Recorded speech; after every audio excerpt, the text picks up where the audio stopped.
And when we begin to connect our emotions to how we serve God, we will understand that when we lose ourselves to our emotional self, we fall prey to sin. Mm-hmm. When we get angry, that's why the Bible tells us, be angry but sin not. Because in anger, we say and do things that we often regret. So the biggest lynch or hook for us to get into a sinful situation is anger.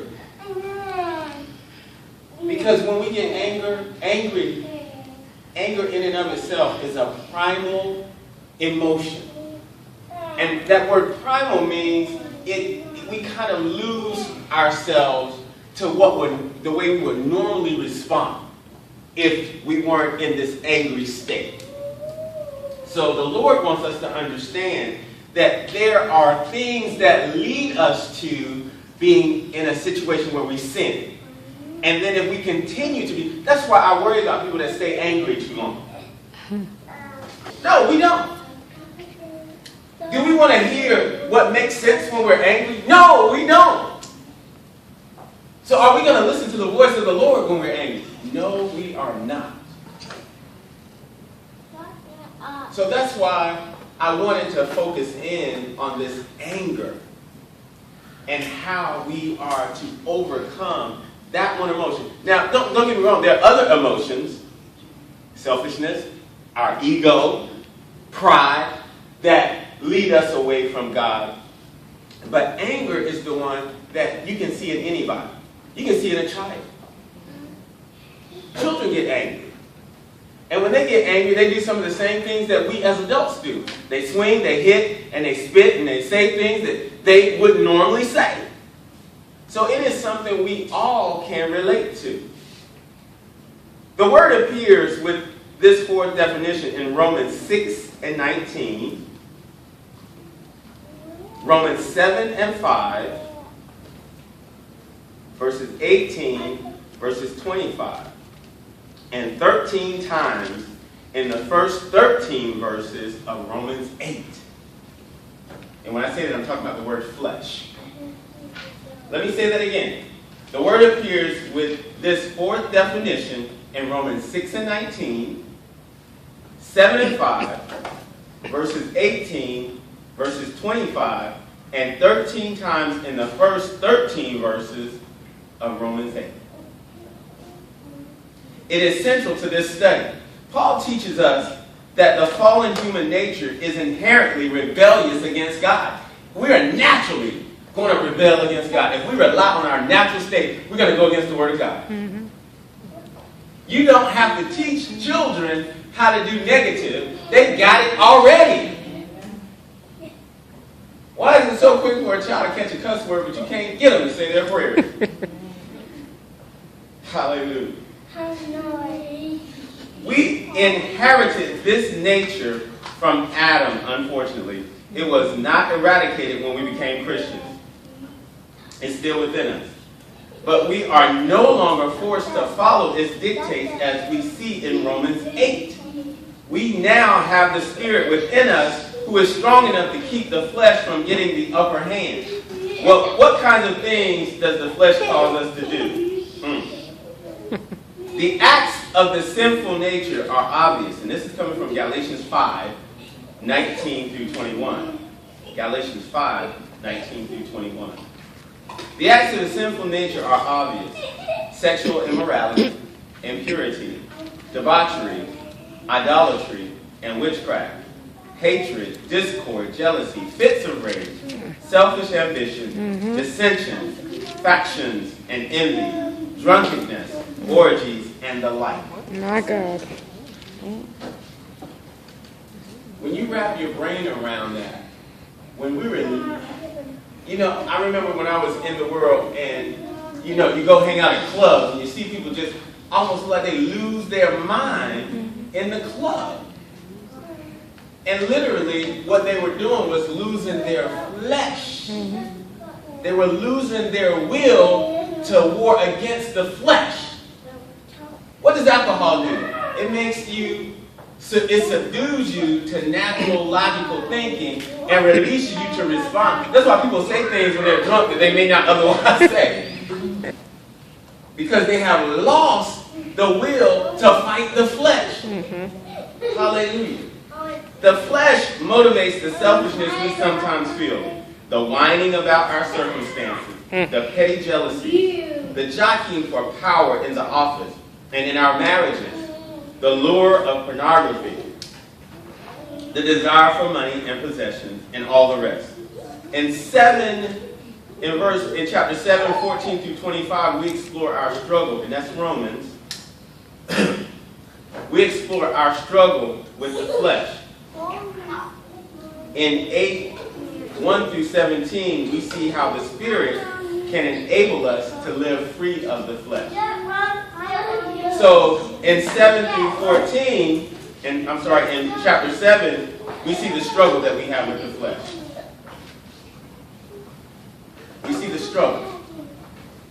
And it is a struggle. That's why I like to tell young people, you can never miss what you never do. That's right. If you never experiment with drugs, you can never be addicted to it. If you never experience with drinking, you can never crave it. But once you give yourself over to it, understand that those kinds of things are going to take more and more territory. And as you experiment with them, the more it becomes even harder to break the connection. So I encourage people not to experiment. It's not a good thing. Because the enemy knows that if you get a taste of it, because it's our natural state. Now, understand, that's where we are accustomed to being. So if it's something natural to me, it's going to feel okay. But the enemy wants to get us that way. He wants us to just give in to that which feels good, not that which is good for us. So, we see where in 8, 1 through 17, we see that the Spirit can enable us to live free of the flesh. Waging war against our souls. Waging war against our souls. As we seek to understand the flesh, it is important to see that this is no benign competition. It is a war against our spirit. Consider verse 23. And this is Romans 7 and 23.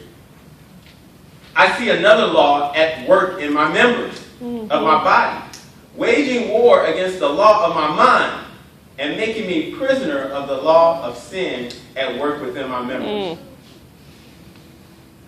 The term waging war or warring at war is to be at war with, from, over against hostile opposition. We're at war with our flesh. There is never a time, think about this, and I want y'all to think, and I'm talking to the adults now, not so much the kids, or the young people, sorry, y'all, not kids, not baby girls. But the adults, think about how much time we spend focused on things that are considered flesh. Now, throw in that equation the amount of time we spend thinking about godly things. And I'm a minister, and I'm not even going to fake the funk. I know that I spend way more time thinking about fleshly things than I do godly things. And the reason being is because we live in a world that stays so busy. And the enemy knows that. We have to think about this. We have to make time for God. But the fleshly things come natural to us. We have to make time for God. Amen. But we don't have to make time for the fleshly things. They're right there. Amen. Just like we were driving, and I got so angry because I was trying to get here. And this guy got in front of me, he was going 2 miles an hour, and I yelled like he was going to hear me. What? That's right, what? Like he was really going to hear me. But that was the flesh that took over, and just that, the flesh is ready. It's ready. As soon as you give in, it's ready to take control. What? It's ready to show off. Hallelujah. The flesh and the spirit are in conflict with each other. What causes fights and quarrels among you? don't they come from your desires that battle within you? Think about it. What causes us conflict? Usually it's because you want to do something contrary to somebody or something else. And we get angry. Or when I was younger, I had this thing that I could do to my parents. It's called pouting. Some of y'all have learned that quality. And it usually worked. But when it didn't, I got angry. Why? Because I wanted to have my way. Dear friends, I urge you as aliens and strangers in the world to abstain from sinful desires which war against your soul. That's 1 Peter 2:11. He says, dear friends, who is he talking to? He's talking to those of us that are saved. Dear friends, I urge you as aliens and strangers in this world to abstain from sinful desires which war against your soul. Hallelujah. If we pamper the flesh and give in to its desires, we're merely feeding the monster. That's it. We're merely feeding the monster. And guess what? The monster's going to keep eating and want more and more. He's never going to be satiated. He's going to want more and more. The flesh is the enemy of our soul and wages war against it. The answer to the flesh, of course, is in the power of the Spirit, which we can explore in Romans 8. The corrupt heart of man. I know we don't like to think we have a corrupt heart. Nobody likes to think that we have a corrupt heart. Let me ask you this. Don't raise your hand. Have you ever been so mad at someone that you wish they were dead? Don't raise your hand. Wow. I think everybody has one at one point or another said, I just wish they would die. Somebody got on your nerves so bad. You didn't really mean that you would like to see them die, but in that moment, you did.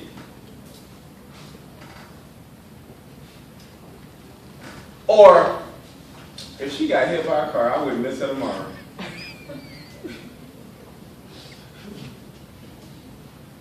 And this is one of my favorite ones.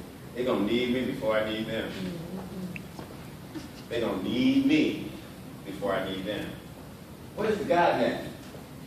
Because if we are godly, when they need us, we're supposed to go. If we're godly, and now I'm supposed to say one thing about it. You know, we good for saying, you did me wrong. And see, I'm here to help you. But don't you forget it. We good for telling people, don't you forget it. Again, flesh. Because we want to feel some sort of way about it. But the Bible tells us that we are supposed to be humble. That's right. So it matters not when people pat us on the back. Amen. Don't look for reward here. Amen. As Christians, our reward is not here. If we wait for people to qualify us, quantify us, give us validity, then what happens when once they give it, they take it back? If I call you a mother and you tick me off and tomorrow I call you a sister, does that devalue the fact that you're a mother? No.